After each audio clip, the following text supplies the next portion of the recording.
మార్కులు తక్కువ చూడ సప్పుందాక బీడీలు నేర్చుకో ఇంటికన్నా ఉండు అని అంటుండే. ఇక నేనేమన్నా తక్కన దానికంటే మరీ అప్పులం నేనైతే మొత్తం ఫెయిల్ అవుతుంటుంది. మరి దానికంటే నాకు ఇంకా మార్కులు తక్కువతుండే. అంతను ఇంతనో మంచిగా పాస్ అవుతుండే కానీ నేను మొత్తం ఫెయిల్ అవుతుంటిని.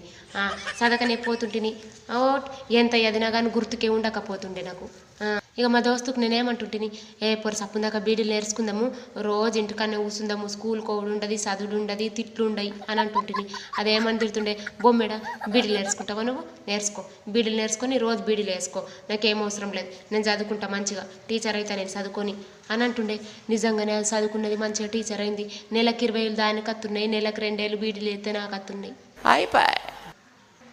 పట్టు ఏమవుతుంది, దానికి 20,000 వస్తే 18,000 కదా తక్కువచ్చేటి నాకు, 18,000 నాకు.